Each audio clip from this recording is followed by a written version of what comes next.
All right. We're live. From Amarillo. Coming to you live from Amarillo. Okay, Shabbat Shalom. Shabbat Shalom. Shabbat Shalom. Okay, well thank y'all for being here. Thanks, Paul. I'm Paul. Y'all didn't know. Apple. Hi. Not Shaul, but Paul. The Not Paul? Shaul, but Paul. Okay, Paul. Okay.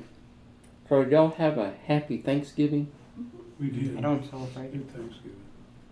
Very good. We at my cousin's house. You went to your cousin's? We all went to my son's house.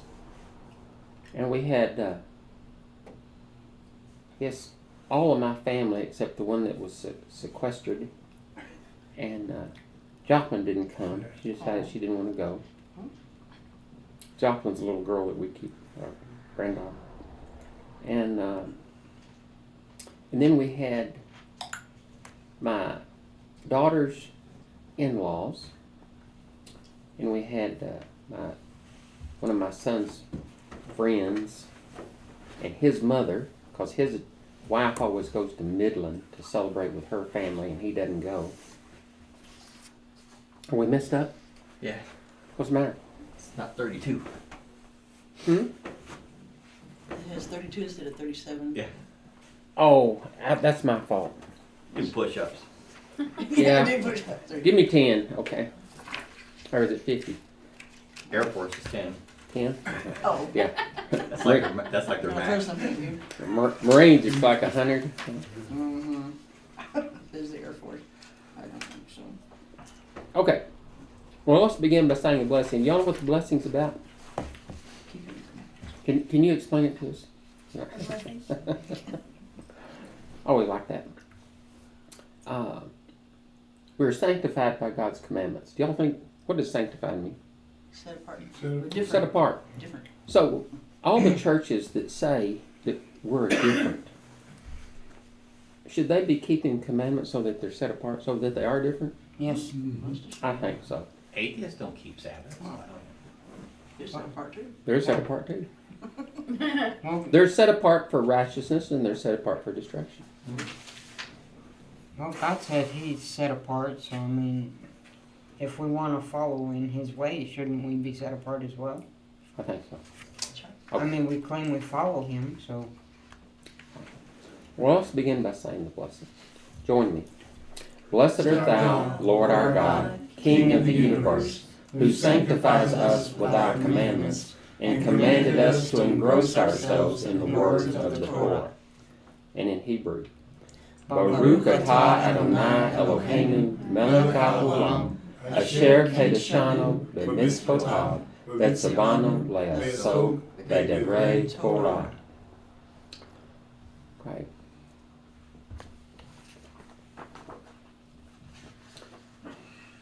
Now this is kind of cool.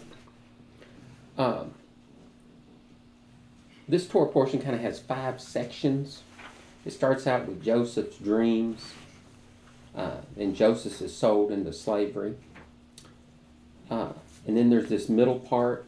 And then Joseph and Potiphar's wife. And then the dreams of the 2 prisoners. What's that part that's right in the middle? is that the part with Making his Judah? friend, making his parents and his brothers mad because he's telling about his other dream. No. Well, that's Judah, That's close.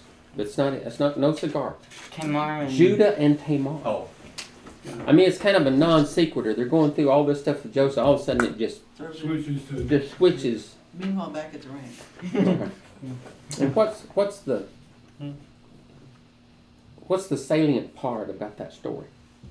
Perez comes out of that. I would say accusation, false accusation. Well, how do you put it? Well, if you look at it this way, Judah, who's the one that's supposed to be The progenitor. the kingly tribe, goes to a prostitute who turns out to be his daughter-in-law, who it's kind of like an incestuous deal, or adultery, because she's supposed to be his youngest son's wife, To carry the because line. to carry along the line. So all this stuff happens, but God uses things that we would consider evil to produce good. God works all things together for the good to those. Right. All things work together by God to make things good. Even though man's plan is bad, just like the brothers' plan was bad, but it had to be used in order to fulfill God's work. Anyway, kind of interesting. So, gotta get my glasses here. They use the analogy that God keeps Satan on a leash to do his bidding. That could be true. Okay, let's read the first portion, Genesis 37, 1 through 11. Jacob lived in the land of his father's sojournings, in the land of Canaan. These are the generations of Jacob. Joseph, being 17 years old, was pasturing the flock with his brothers. He was a boy with the sons of Bilhah and Zilpah, his father's wives. And Joseph brought a bad report of them to their father. Now Israel loved Joseph more than any of the other of his sons, because he was the son of his old age. And he made him a robe of many colors. But when his brothers saw that their father loved him more than all his brothers, they hated him and could not speak peacefully to him. Now Joseph had a dream, and when he told it to his brothers, they hated him even more. He said to them, "Hear this dream that I have dreamed. Behold, we were binding sheaves in the field, and behold, my sheaf arose and stood upright, and behold, your sheaves gathered around it and bowed down to my sheaf." His brothers said to him, "Are you indeed to reign over us?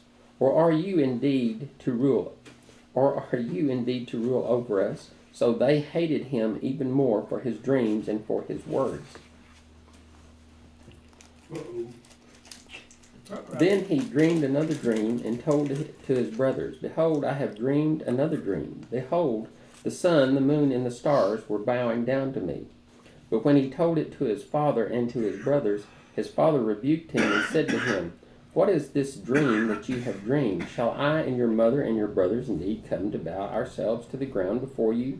And his brothers were jealous of him, but his father kept the saying in mind. And number 37, 12 through 22. Now his brothers went to pasture their father's flock near Shechem. And Israel said to Joseph, "Are not your brothers pasturing the flock at Shechem? Come, I will send you to them." And he said to him, "Here I am." So he said to him, "Now go, see if it is well with your brothers and with the flock, and bring me word." So he sent him from the valley of Hebron, and he came to Shechem. And a man found him wandering in the fields. And the man asked him, "What are you seeking?" "I am seeking my brothers," he said. "Tell me, please, where they are pasturing the flock."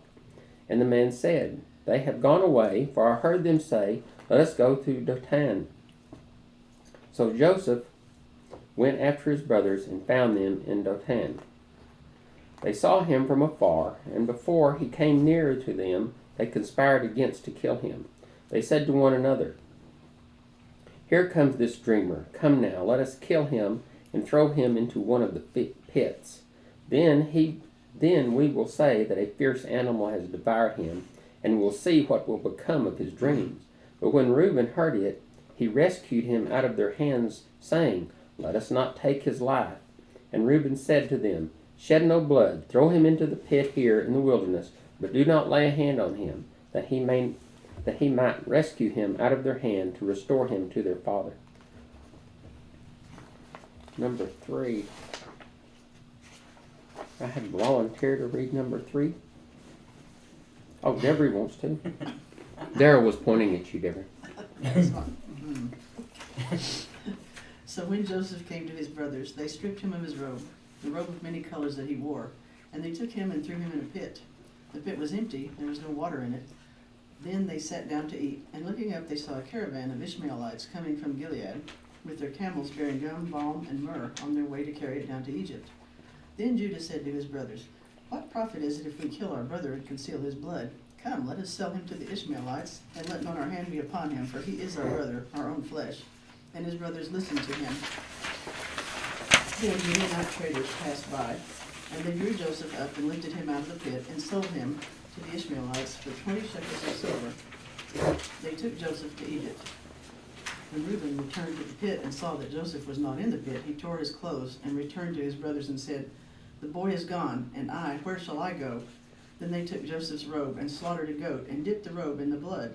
And they sent the robe of many colors and brought it to their father and said, "This we have found. Please identify whether it is your son's robe or not." And he identified it and said, "It is my son's robe. A fierce animal has devoured him. Joseph is without doubt torn to pieces." Then Jacob tore his garments and put sackcloth on his loins and mourned for his son many days. All his sons and all his daughters rose up to comfort him, but he refused to be comforted and said, "No, I shall go down to Sheol to my son, mourning." Thus his father wept for him. Meanwhile the Midianites had sold him in Egypt to Potiphar, an officer of Pharaoh, the captain of the guard. Okay, Wade, you can read the next one. It's 38, 1 through 30. It happened at that time that Judah went down from his brothers and turned aside to a certain Adullamite, whose name was Hira. There Judah saw the daughter of a certain Canaanite, whose name was Shua. He took her and went into her, and she conceived and bore a son, and he called his name She conceived again and bore a son, and she called his name Onan. Yet again she bore a son and called his name Shelah. Judah was in Kezib when she bore him. And Judah took a wife for his firstborn, and her name was Tamar. But Judah's firstborn, was wicked in the sight of the Lord, and the Lord put him to death. Then Judah said to Onan, "Go into your brother's wife and perform the duty of a brother-in-law to her, and raise up offspring for your brother." But Onan knew that the offspring would not be his, so whenever he went into his brother's wife, he would waste the semen on the ground, so as not to give offspring to his brother. And what he did was wicked in the sight of the Lord, and he put him to death also. Then Judah said to Tamar, his daughter-in-law, "Remain a widow in your father's house till Shelah, my son, grows up," for he feared that he would die like his brothers. So Tamar went and remained in her father's house. In the course of time, the wife of Judah, Shua's daughter, died. Then Judah was comforted. When Judah was comforted, he went up to Timnah, to his sheep shearers, and he and his friend Hera, the Adullamite. And when Tamar was told, "Your father-in-law is going up to Timnah to shear his sheep," she took off her widow's garments and covered herself with a veil, wrapping herself up, and sat at the entrance to Enaim, which is on the road to Timnah. For she saw that Shelah was grown up, and she had not been given him in marriage. When Judah saw her, he thought she was a prostitute, for she had covered her face. He turned to her at the roadside and said, "Come, let me come into you," for he did not know that she was his daughter-in-law. She said, "What will you give me that you may come into me?" He answered, "I will send you a young goat from the flock." And she said, "If you give me a pledge until you send it." He said, "What pledge shall I give you?" She replied, "Your signet, your cord, and your staff that is in your hand." So I gave them to her and went into her, and she conceived by him. Then she arose and went away. Taking off her veil, she put on the garments of her widowhood. When Judah sent the young goat by his friend the Adullamite to take back the pledge from the woman's hand, he did not find her. And he asked the men of the place, "Where is the cult prostitute who was at Enaim at the roadside?" And they said, "No cult prostitute has been here." So he returned to Judah and said, "I have not found her." Also the men of the place said, "No cult prostitute has been here." And Judah replied, "Let her keep the things as her own, or we shall be laughed at. You see, I sent this young goat, and you did not find her."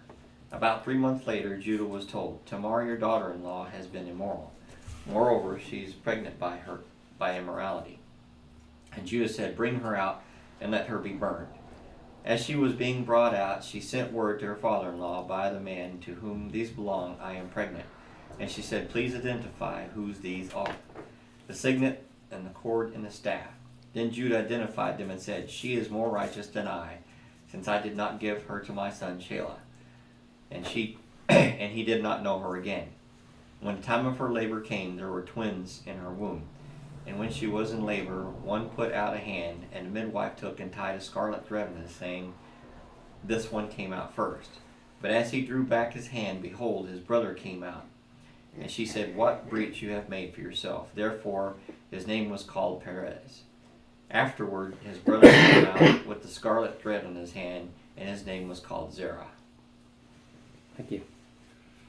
Now Joseph had been brought down to Egypt, and Potiphar, an officer of Pharaoh, the captain of the guard, an Egyptian, had brought him from the Ishmaelites who had brought him down here. The Lord was with Joseph, and he became a successful man, and he was in the house of his Egyptian master. His master saw that the Lord was with him, and that the Lord caused all that he did to succeed in his hands. So Joseph found favor in his sight and attended him. And he made him overseer of his house and put him in charge of all that he had. From the time that he made him overseer in his house and over all that he had, the Lord blessed the Egyptian's house for Joseph's sake. The blessing of the Lord was on all that he had in his house and field. So he left all that he had in Joseph's charge, and because of him he had no concern about anything but the food he ate.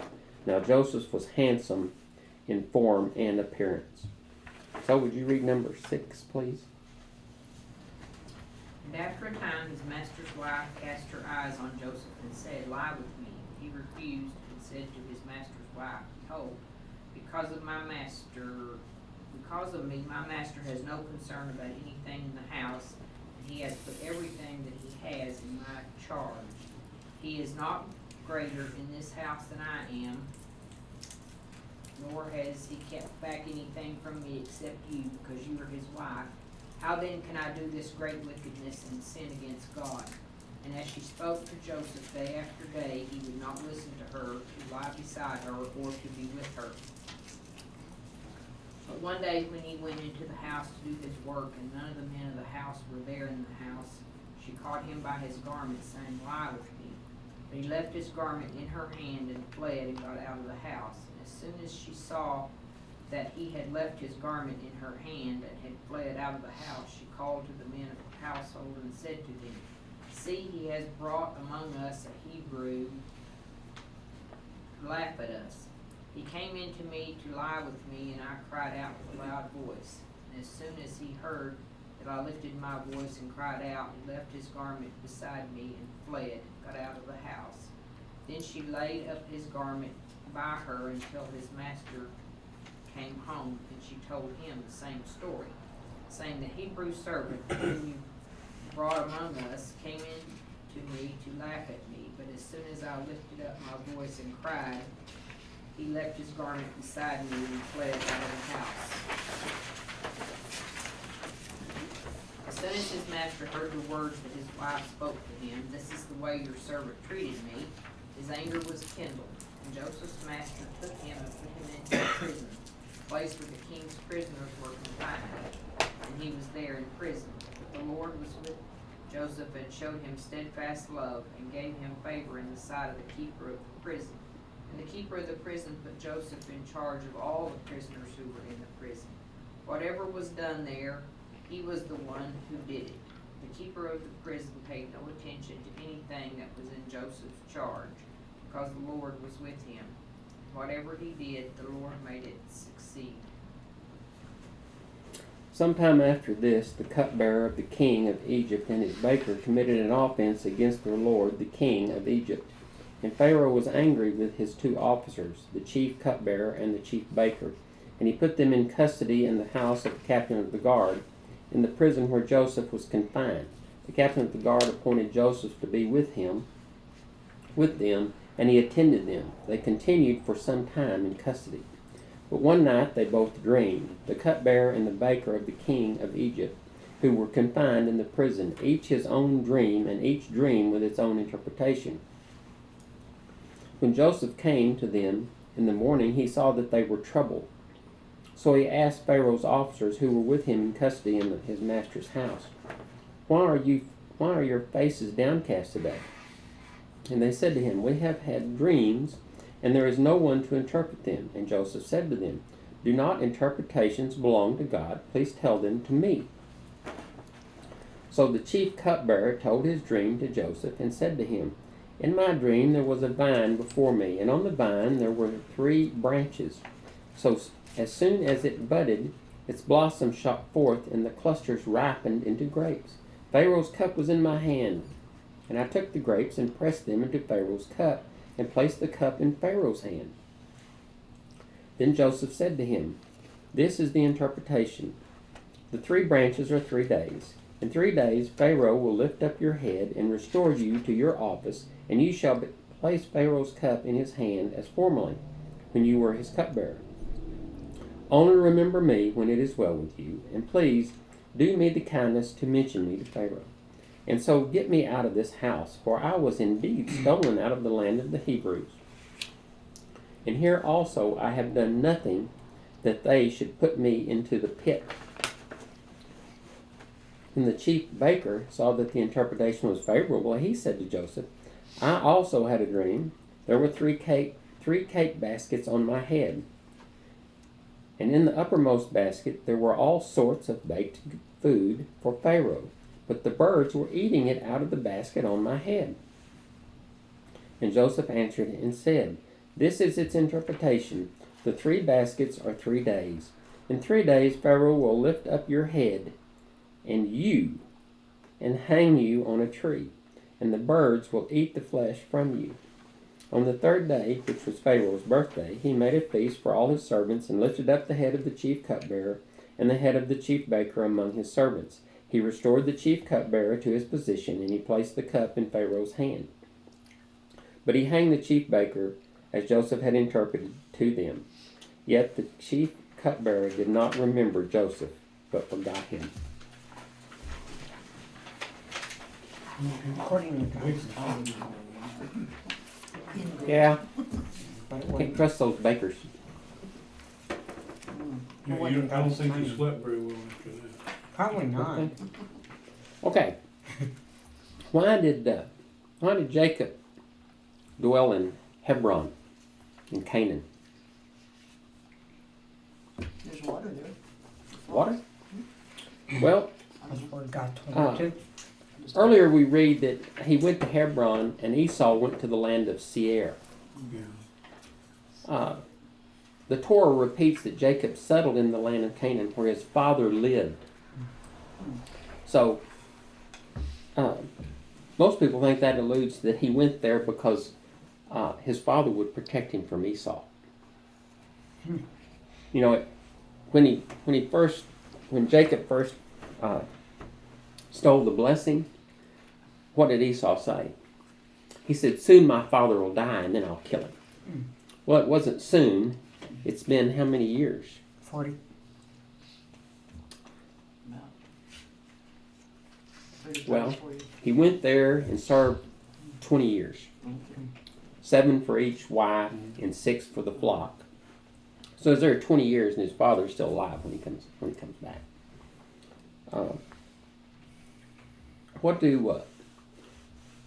Pardon me, I've got to say this. What did the sages say about Jacob's desire to settle in the land?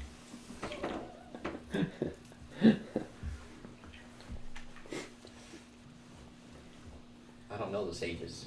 No, tell me. You don't know the sages? They say that Jacob encountered great testing because he was willing to settle in the land rather than to see himself as a stranger and a temporary visitor, as Abraham and Isaac had done. In other words, he was making a place. You know, it says later that, we look at Jacob as he's scared of Esau. Because he's coming back, he sends his messengers. They come back and say he's headed here with 400 men. Well, why, if Esau is so powerful and he's going to come and kill Jacob, why is he coming with 400 men? And Fear. well, yeah, he's here. But it also alludes to Jacob when he says, I took this territory with my bow. You know, it alludes to he was out and he was a force to be reckoned with. And he's coming back and he sends 580 animals to Esau. Now, say Esau doesn't know he has all this stuff because when he gets there, he says, "Where'd you get all this stuff?" You know. God. So I think that even though they were different, that Esau was a hairy guy and liked to hunt, and Jacob was liked to study the Word, he wasn't wimpy. He wanted to settle down, dwell in tents, and stay. He didn't Right. want to He move wanted around, to. He you know that. wanted to be a good guy. That was his attitude. But he wasn't somebody who was just a pushover. I don't think he would have inspired his 12 sons to be men if he would have been wimpy. I mean, he was, as we say, the ruler of the roost. He was the cock of the walk, so to speak. So I think we need to look at the story more about leadership, because God doesn't call people to be followers. He calls people to be leaders so that he can gain followers. You know what I mean? If you don't have people that can lead, you don't have an organization. Right. And if you have an organization that doesn't have a leader in it, it's not much of an organization. Yeah. So a lot of things in It's a society. disorganization. It's a disorganization, yeah. So, it's just like any other distinguished. It's just like any way we distinguish things. A group is only good as their Just like leaders Yeah, biggest link. demand. If you don't have if you don't set a standard, you have no standards. It's kind of like we have this guy over here that is always saying, if you don't believe what it says, why are you reading it? Right. Why do you read it and say, well, it really doesn't say what it says? I mean, the Scripture says everything, and it says God's Word is truth, and you can't call truth a lie. You don't stand for something, you'll fall for anything. Right. So why does it start out? These are the generations of Jacob, and then go on to discuss Joseph. Because he was the favorite. And he was a pivotal one. Well, number one is it's ratifying that Joseph was the firstborn. In other words, he was the firstborn of Rachel, but he was also the firstborn because Reuben had abrogated his position. Right. He's introduced me to this new word this morning. We're abrogating things, not the Sabbath. Seemed like Judah would have almost done that too. So, and it also, alludes that Joseph is responsible for the most important thing in Jacob's life. What is that? The sheep. No. He gets him down into Egypt. Oh.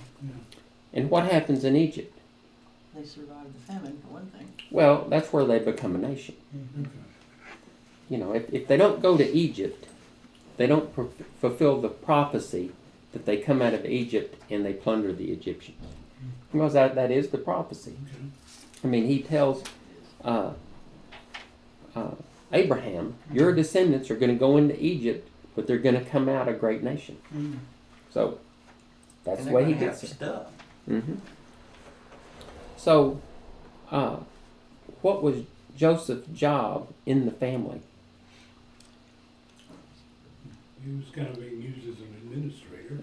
Well, At first, Messenger. tattletale a little bit. Messenger. Messenger. no. It says he was in Overseer. charge of the sons of the two concubines, Bilhah and Zilpah. Overseer. Namely, who were the four sons? Dan, Naphtali, Gad, and Asher. He said, you go be in charge of them. So, what does that allude to? He was trustworthy. Well, you're raising your kids, and you got your kids out there working, and you have a mind that you want to see what their abilities are. So you put them in charge of something, and then you get to critique what they do. I would tell you how my dad critiqued how I did, but I I can't say those kind of things here in this meeting. But I mean, that's the way you bring up leadership. It's kind of like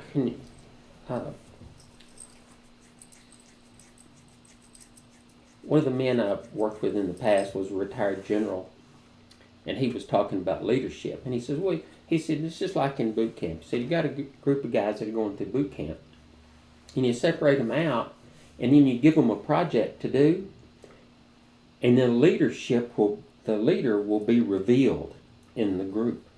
He said they're all equals, but he said some guy will try to be leader, and he'll come up with some absurd plan, but the real leader will discover he doesn't know what he's talking about, and he will take over. Get her done. And he said, now, if you get a group and they're all just a bunch of losers, he said it doesn't work. He said, but if you get a group and if you look around and you use your head and you talk to them, you will see, and then you'll pick the men, and you'll know who the leader is because you've made observations. And he said, sometimes you're surprised. He said, but if you don't do it that way, he said, then leadership doesn't mean anything. He says, if you pick the guy, they just say, well, he likes you best. Right. He said, there's a definite way to do these things. He said, most people don't get it. And I was one of those guys. Well, in this particular situation, Mm-hmm. they all have different mothers, Right. Well, and that can cause problems. right. Well, they don't all have different mothers, but there's different mothers involved. Right. Too many mothers, let's put it that way. Mm-hmm. And so how old was Joseph when he did all this stuff? 17. 17. He was just a kid. Yep. And so how did they describe Joseph? How did Joseph describe his report back to his father? Evil. Not evil. It's just a bad report. Okay. And so, They won't listen to me because I got a pretty robe on. I'm tired. that's right. So what's the overtone in that? Jealousy. Lashon Hara? So Shanghai, Yeah. You know, one of the things that I was always told is if you can't say something good about somebody, just don't say anything. Right. You know, don't try to put them down, but you know, let their actions speak for themselves. You don't need to speak for them. Now, if you're trying to protect somebody, like if you know someone's a deadbeat and someone's fixing to loan them money, you might need to speak up and say, you know, he hadn't had a very good record in the past. Not saying that you shouldn't give him the money, but you need to be cautious. Yeah. Think about it.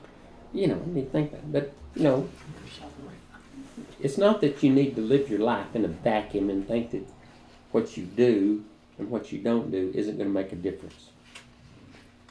Not in this world. So, what special present did Jacob get? Coat of many colors. Why did he get it? Because he was a favorite. He was the son of his old age. Son of his old age, Beloved life. and he liked him a lot. You know, he liked him a lot. he liked him because he favored his mother. Mm-hmm.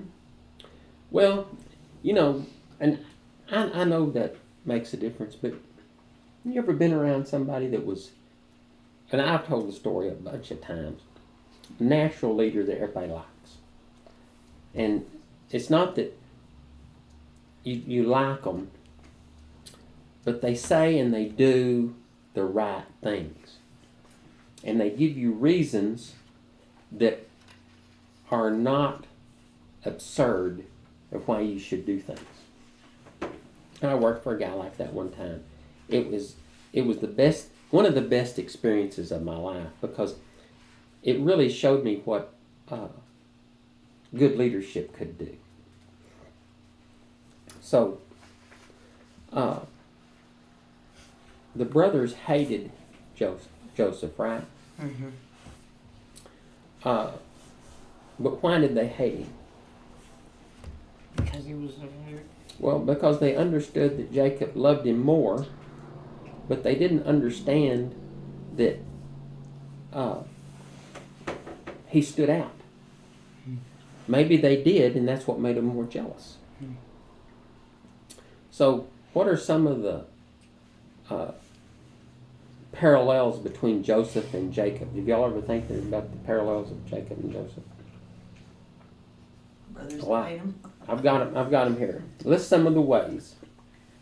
Both had a mother who was initially barren and then had 2 sons. In other words, Jacob and Esau was a troubled pregnancy. Rebecca had 2 sons. The second one killed her. Troubled pregnancies. Yeah. Both were considered the firstborn of their mother. Jacob's regarded as such when Rebecca from the beginning. So, they weren't firstborn, but they were considered the firstborn, and they ascended to that position. The mothers both had troubled pregnancy. Both had brothers who hated them and wanted to kill them. Mm-hmm. Jacob just had one brother that hated him and killed him.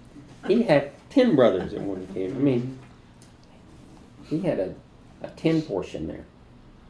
Both lived in exile from their homeland. Yeah. And both had a special love for Rachel, Jacob's chosen bride. So, it was Jacob's favorite wife, and he missed his mother because she died in childbirth with Benjamin. They both symbolize Messiah in their life. That's right. In many ways. So there, but I mean, all these characters, Abraham, Isaac, Jacob, all are parallels to the gospel. They all have a gospel in their story. Mm-hmm.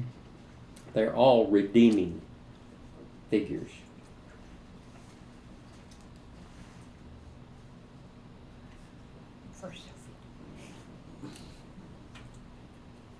I gotta get through this. We're taking too much time here. Okay, what does it mean that his father kept the matter in mind after he had told his dreams and everybody was upset? Probably believed him and just Well, the Hebrew text can mean 2 things. It can mean that Jacob believed that Joseph's dreams would come true, or that God, the Father, guarded the promises revealed in the dreams to his son. In other words, it could say, well, these are going to come true, or that God is protecting this boy because he has prophecy in his loins, so to speak. Rebecca kept some things in mind. Miriam kept these things in mind. Mhm. The ladies were told these things. Mm-hmm. In various places. Okay, let's go on back. The next section, 12 through 22. Where was Shechem? It says they were pasturing their sheep in Shechem. Y'all remember Shechem? Yeah, Shechem was Okay, that's the That's not- city that they had destroyed. yeah. Shechem means shoulders. mhm. Shechem today is Nablus in Israel, but it's the city that's down between Gerizim and Ebal. That's where the tribes are going to enter in. In other words, it's south of Hebron. Hebron is north up towards Jerusalem, and that's where the cave of Machpelah is. That's where Abraham and Isaac's place was, and that's why he's headed back there, because Isaac's going to protect him.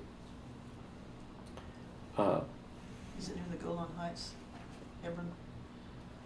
The Golan Heights. Is it Okay, near yeah, there? Is this where the water? the West Bank, the Golan Heights, the West Bank, whatever you want to call it, is the Shemron. It's Ephraim. It's that big section north of Jerusalem that everything happens in. It's the land of Joseph, and they call it Ephraim, but it's the land of the Gentiles, so to speak. The exiled tribes. I mean, just mentioning it. Joseph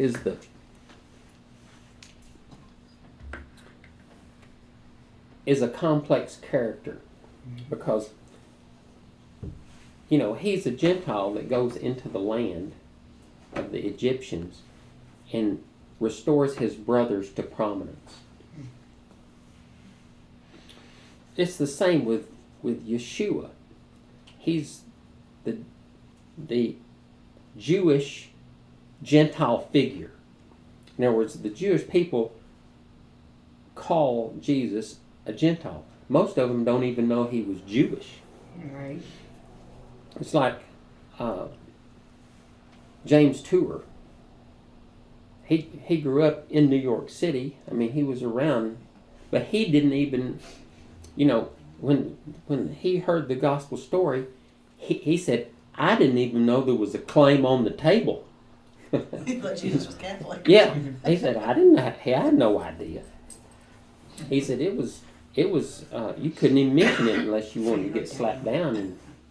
But anyway, what I'm talking about is, in the Jewish eyes, Jesus the Gentile is going to become Jesus the Messiah. See, I mean, it's a transitional figure. Joseph is the same thing. He's a transitional figure. He's thrown into the pit, but he rises from the pit to deliver his people. As an Egyptian. As an Egyptian. Yeah. Kind of like what Moses did. Same thing. I mean, if you go back, I've got those. I did them in the past. There's like 60 parallels between Moses and Jesus. And there's 30, I think, between Joseph and Jesus. I mean, there's lots of parallels when you go through it. 60 parallels? That's almost like he's like a prophet like Moses or something. Yeah, from his own people. There you go, making these scriptural aspersions. Aspersions. That's a good. It's not dispersions. It's aspersions. That's right. It's like Acts 3:23 stuff right there. So from what place did Joseph send his beloved son? From where? Since Hebron is located on the top of a mountain, the depth of Hebron may be translated as the depths of fellowship. Hebron means fellowship. Jacob sent out his beloved son from the depths of their fellowship to search for his missing children. So Sounds scriptural. Yeah, it does. But what was the hidden intent of Jacob? He knows that his brothers hate him. He knows that there's war in the camp, right? Mm-hmm. And Joseph, he could have the opinion, you're sending me down there to get my brothers and they want to kill me. Maybe since I told me them dreams, maybe Dad wants to get rid of me too. You could look at it that way. Yeah, you did. Or you could look at it as Jacob says, go down there and see your brothers and see if you can't make peace with them. Be a brother, don't be a lord. Just go down there and say, how you guys doing? Dad sent me down here. Everything going okay? Everything looks good, That was his intent. Go down there and try to make peace with your brothers. Go down there and say, Manishma. Make right with them. What's up? Make What right the with up? brother. That's right. Direction anti-parallel to the So, directions of gravity. who was the man wandering in the field? I mean, when Joseph was running in the field, who was the man that saw him? Who was the man? Doesn't say. I've heard different stories. What are some of the stories? Could be the Metatron. Some say it was an angel who disguised himself in order to help Joseph meet his destiny. Angel of the Lord. Okay. Metatron. That's what it is. Mm-hmm. But I don't think I think that God is perfectly able to put someone in his path that knew the brothers. We look at it as there's this little group of people that are nomads that nobody knows about. It's not. When you consider Jacob coming into the land, he's given away 500 animals. He's got an entourage. He's got 12 sons. Everybody and their dog knows that somebody important has arrived. And they say, oh, that's the son of Isaac, who was the son of Abraham, who was the most well-known guy. He's the one that conquered the kings and saved all the stuff and did. These guys were known. They didn't live in a vacuum. And, how did things get passed along in the old days? Word of mouth. Word of So we're mouth. told. Stories. People memorized. They told these tales about their ancestors.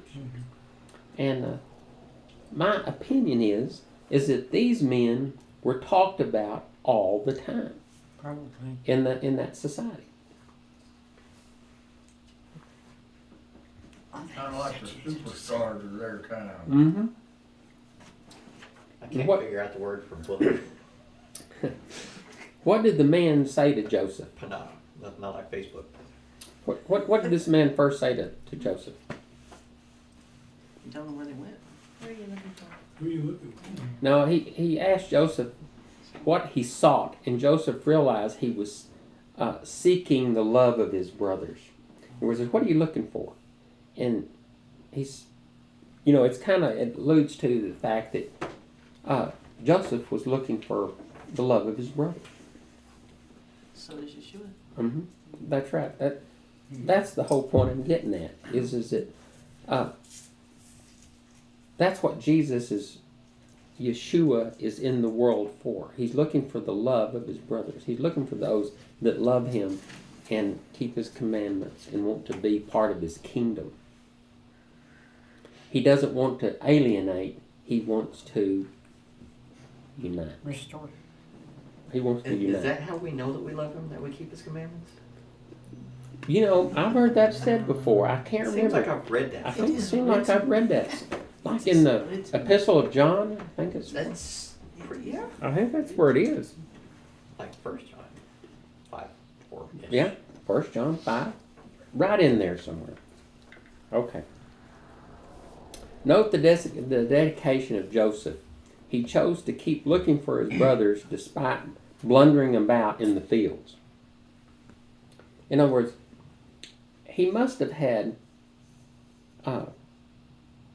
determination driven by obedience, because his father said, go find your brothers. And when they weren't where he thought they were supposed to be, he didn't just say, I'm giving up, I'm going to start looking around. Maybe I haven't looked over here or looked over there. How far out were they? Like 3 days?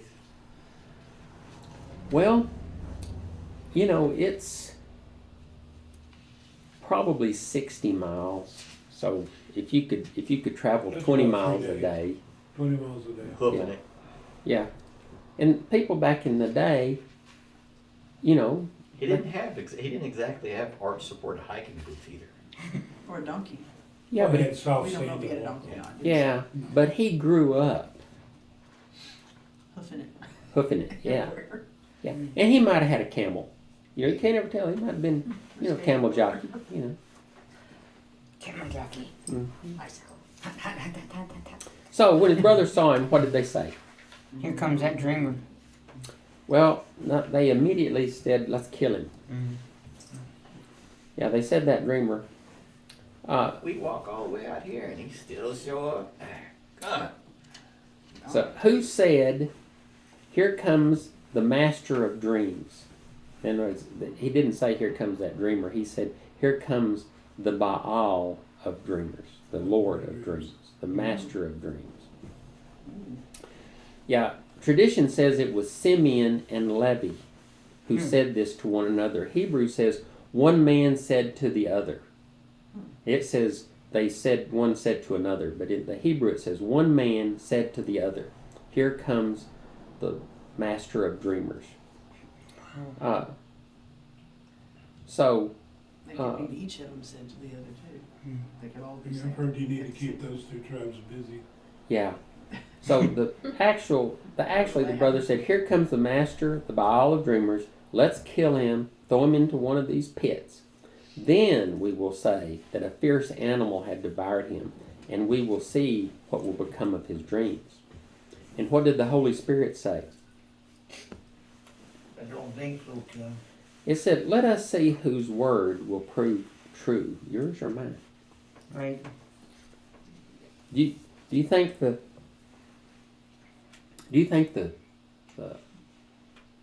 where the Spirit of the Lord is? There's freedom. What do you think about the Spirit of the Lord? What is when you think about where the Spirit of the Lord is?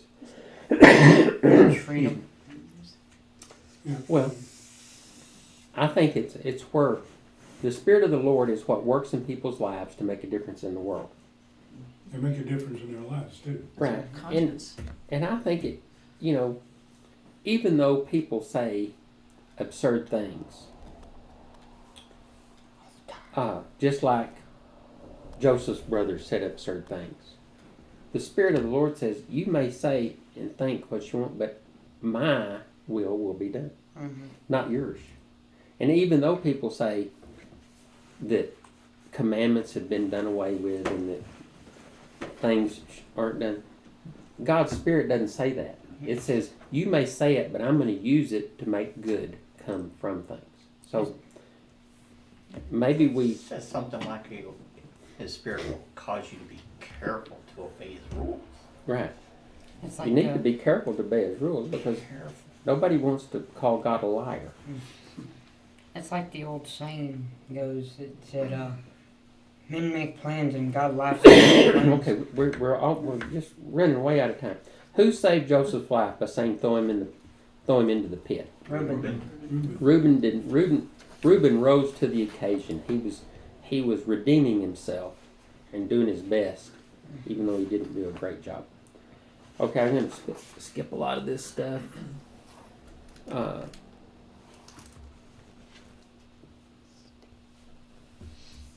So, to whom was Joseph sold and for how much? Ishmaelites. 20 shekels. Joseph was sold to the Ishmaelites for 20 shekels of silver, about 7.5 ounces, enough to buy each of the brothers a pair of shoes.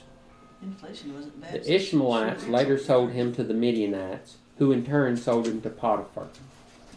And so that's all identified in 37, 27, 37, 36. Except the brothers didn't get any of that money. Okay, so, have y'all ever read Amos 2:6 regarding the prophetic overtones of the sale? It's kind of The interesting. Haftarah? Thus says the Lord, for 3 transgressions of Israel, and for 4 I will not revoke the punishment, because they sell the righteous for silver, and the needy for a pair of sandals. Wow. Those who trample the head of the poor into the dust of the earth, and turn aside the way of the afflicted, a man and his father go into the same girl, so that my holy name is profaned. They lay themselves down beside every altar on garments taken in pledge, and in the house of their God they drink the wine of those who have been fined. In other words, in Amos here, it hits the nail on the head on the brothers and on Judah. But what does God do to the brothers and to Judah? What they meant for evil, he turns to good. Yeah. It makes the dreams come true. Right. As they bow down. Okay. And so why did Jacob, after the brothers return, they say Joseph is dead and all that kind of stuff, why did Jacob refuse to be consoled? That was his firstborn, as far as he was concerned.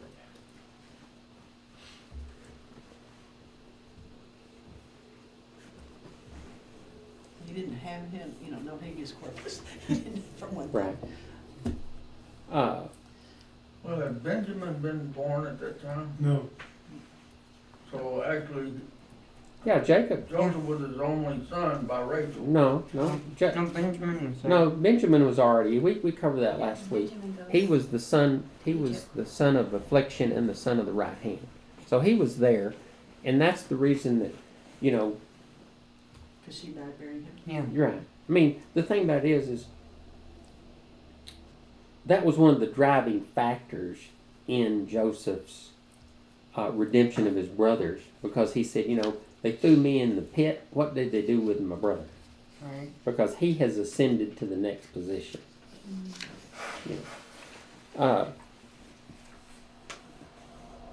So how far away is Egypt from Canaan? Y'all know? From where? From him. Egypt to Canaan. How far is it? Excuse me. 11 days. 7? 11 days. That's pretty close. It's 250 miles. 11 days. It's not a huge journey. It's not a huge journey. When they come out, doesn't it say it took them 11 days to turn around? Mm-hmm. So now we get to the part where Judah. Now, what's the whole story? Why does it interject Judah into the story in the middle? Gotta have the story of the seed. Right. There's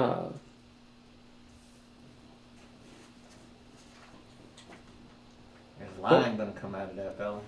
Yeah. What were the names of Judah's 3 sons? Shelah, and Onan. Er, Onan, and Shelah. Er, his name means protector, the firstborn. Onan, vigorous, the secondborn. And Shelah, petition, the thirdborn. The vigorous protector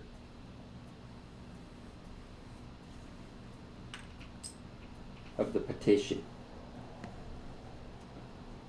What is a petition? request. Yeah, it's a request, but it's, in our government, in our form of government, the United States. It's an evil court document. No, in our Yes. in our government, it was set up so that the people could petition their leaders for redress. What is redress? Yeah, for things that people see that are wrong within the society. In other words, the whole point of our founding fathers in creating the government the way they did is they said, let's try to give the people a voice so that when things go wrong, we can do something about it. Okay? Well, it's the same thing that's driven here, is that God puts things in place where things that happen can redress the problems that it could cause. In other words, even though we had the son, Perez, that came out of the twins, Tamar, it was to abrogate the decision that Judah had made that was part of his redemption. Anyway, interesting the way things work in the scripture, because we see all the bad things that happen, and we think, how can any good come out of these bad things? And the names always give clues. Right. I don't think you could make abrogate the new heed. Okay. Hush up over there. They are polar opposite. I gotta get one more question here. This entire account of Judah and Tamar interrupts the narrative of Joseph and the chronology of the events is uncertain. So, is it likely that Judah's marriage took place long before Joseph was sold into slavery? Since when the family later immigrated to Egypt, Perez, Judah's son from Tamar, already had 2 sons of his own. Others claim that the Torah here is in chronological order. Judah married after Joseph was sold, and people often had children at an extremely young age in biblical times. I don't think so. At any rate, the Torah interrupts the story of Joseph because God always brings the remedy before the plague, and the descendants of Perez, the Messiah, was the ultimate liberator of slavery in Egypt. So, we don't know the chronology. It doesn't come back. So, my opinion is that God puts the things in the Scripture that are salient to the outcome. And if it's not important, He doesn't put it in there. Right. But if it's important, He puts it in there. So the story is to show that all these people were human. They made mistakes, but God uses them anyway to fulfill His purposes. We were on a need-to-know basis. Need to know. To err is human, but to It's already shine 10 is o'clock. We got to hurry. Okay, who was Potiphar and how did he come to know Joseph? He was He the captain. bought Joseph. He was an officer of the Pharaoh and captain of the guards. And he apparently purchased Joseph from the Ishmaelites, even though the Torah states that it was from the Midianites. Potiphar did not trust the Midianites and therefore required the Ishmaelites attest that Joseph was for sale. Okay. What was special about Joseph? God was with him. Yes. Gave him Lord the gift was of with him, which meant that the divine presence pervaded his life and blessed all that he put his hands to do. The divine presence also protected him from sin and immoral influence. I don't think it protected him. I think it reinforced him. You know, God doesn't take away your free will. He didn't say, I'm going to protect you from these things. He said, I'm going to give you the strength that if you'll look towards me, you can make it through it. It's just like Cain and Abel. When Cain was about to sin, what did God tell him? Why He is said- your face fallen? If you do not do well, will you not be accepted? That's right. Sin He lies said, at your it's door within and you. Sin crouches at the door, but you can overcome it. Yeah. And see, Joseph saw sin crouching at the door, and he overcame it. Right. He wasn't like Cain, his brother, so to speak. And he fled. Yes, right. He did not stand and try to fight. He didn't try to find it. He ran away from it. taking his coat with him. Well, we're told Should have. Yeah. I kind of Well, see it as Paul that way mentions he that had to fleeing do it. from that But she particular one. grabbed That's it right. and wouldn't let He go. does. Flee Just- from that particular route. He's Run stronger from than it. she is. He could have just gone. Maybe he didn't. Are y'all through discussing this on continue? Okay. Well, he was Are you saying you'd like to talk, He sir? was the administrator of Potiphar's household. You're a good leader to have this wrapped up by now. Oh. But he abrogated his responsibility. Moving right along. Clowns and What happened when Joseph was first put in prison? Which could happen any time now. He was put He was in put in charge charge of the two, the baker of and the everything. cupbearer. Yeah. Well, All the prisoners. what happened is that it's kind of like the same thing. I like to say that the things that happened to Joseph appear to be supernatural, but people blessed by God do things that are great. I mean, he went into Potiphar's house and became the leader because he knew what he was doing. He came from a family of leaders. Yeah. Abraham, Isaac, Jacob. They all, look what Jacob did. Look what Abraham did. All those families came from what we might call a genetic group that knew what they were doing. Y'all remember when Oscar was here? Oscar was one of those guys. He never went anywhere or did anything that he didn't have an impact on where he was, what he was doing, why he did it. He understood and he understands what's going on. Those people are to be reckoned with. And other people in leadership, like Daniel and Nebuchadnezzar, you bring somebody in and you see their abilities. You test their abilities and then you move them to a position of leadership. That's what happens to people that... Who do things as if they're doing it unto God. That's right.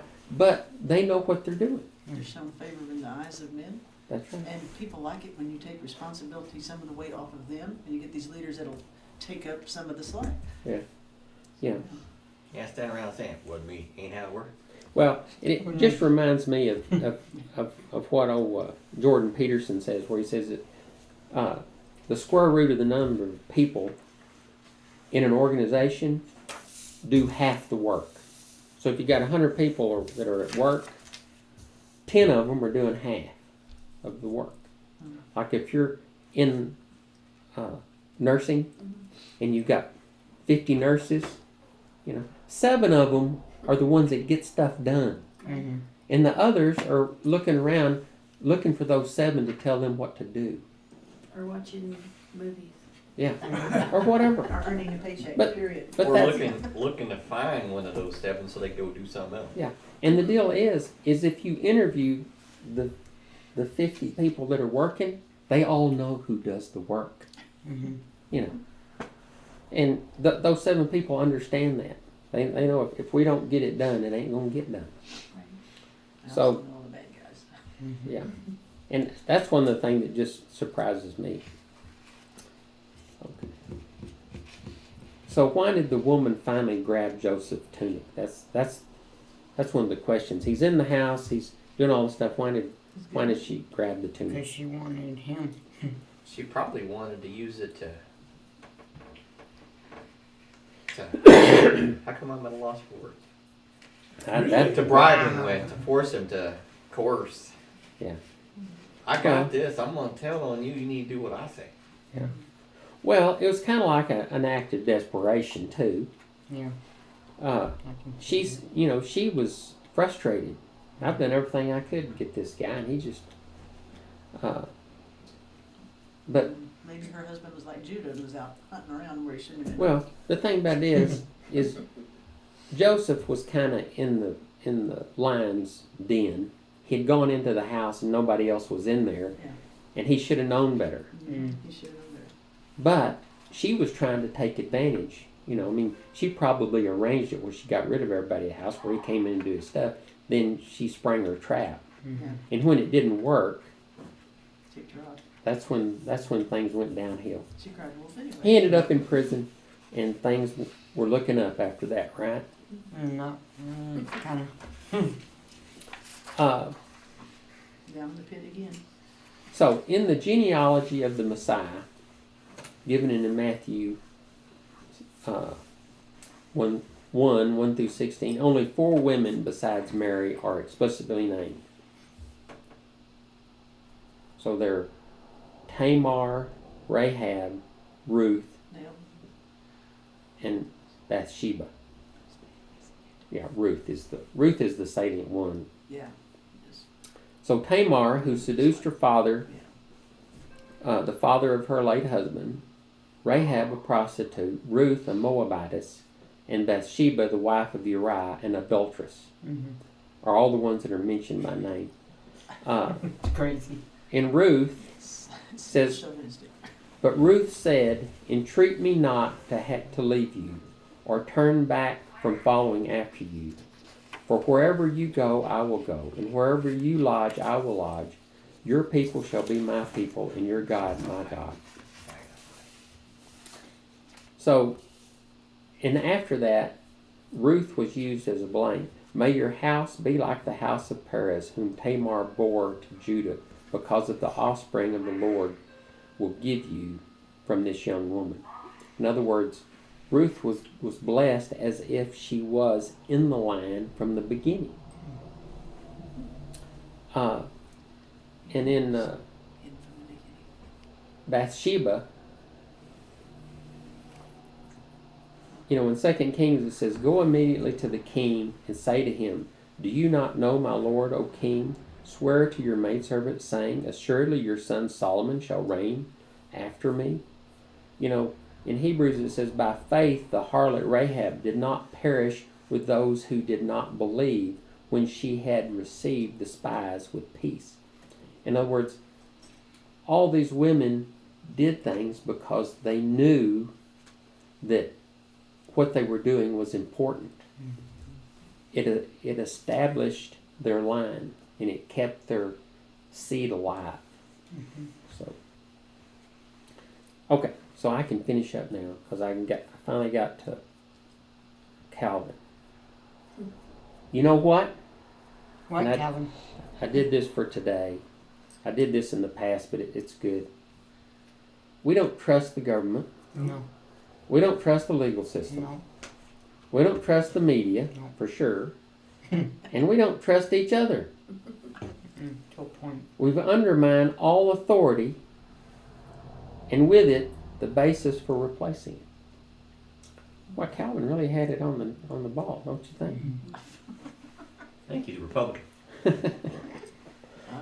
don't- He's definitely conservative. I think the Republicans are in it too, but Well, anyway, the thing about it is all through the scripture,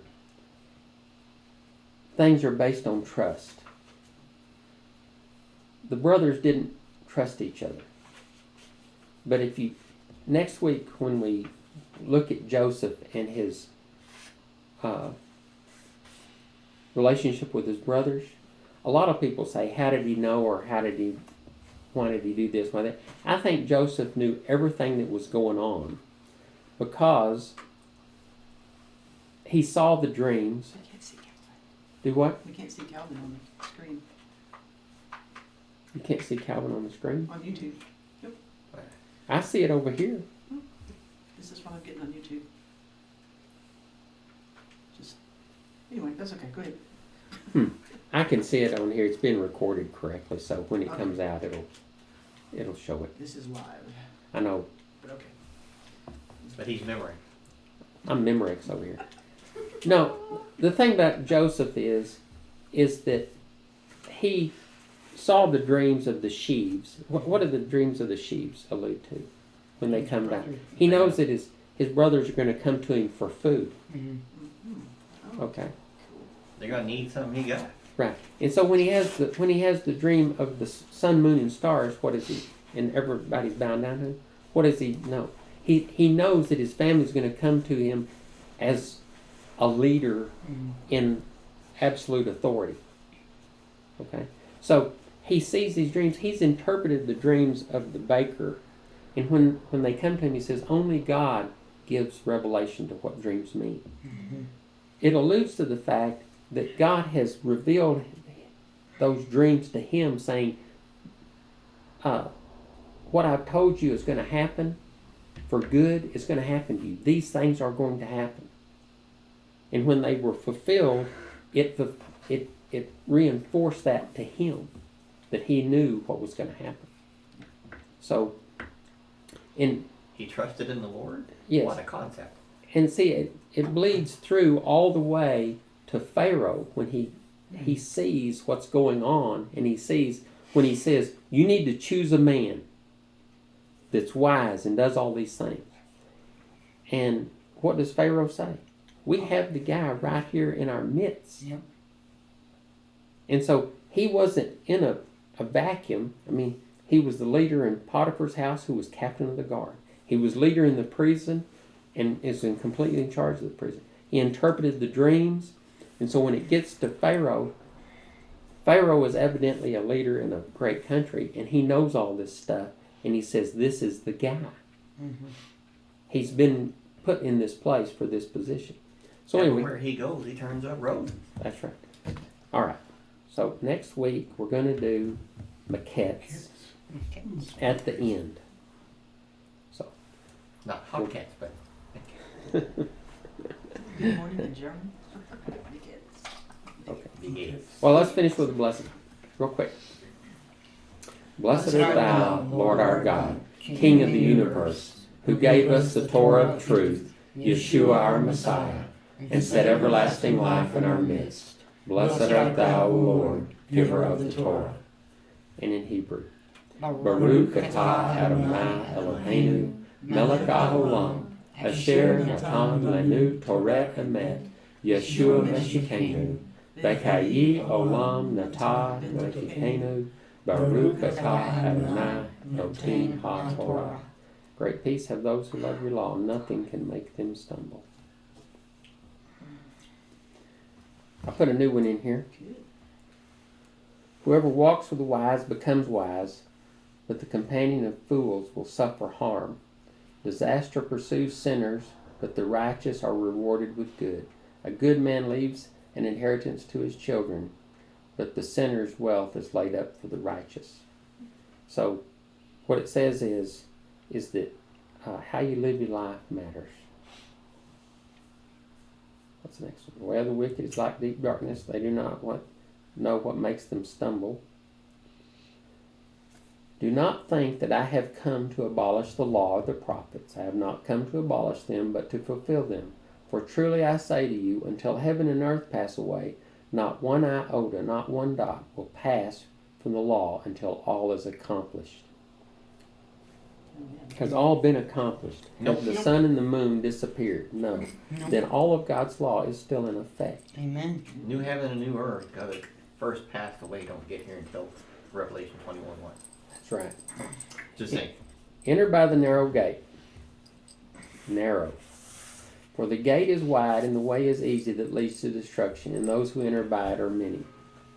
For the gate is narrow and the way is hard that leads to life, and those who find it are few. You encircle few. Yeah, I did. Oh, I waited to. Okay. Shabbat shalom. Shabbat shalom. Hope y'all have a good day. Thanks for being here.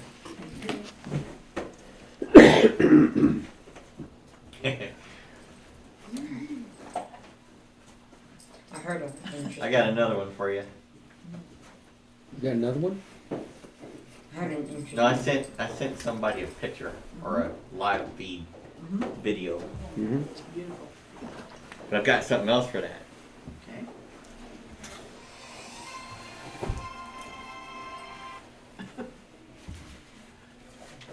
I What heard time an is it? interesting teaching on why Potiphar was angry.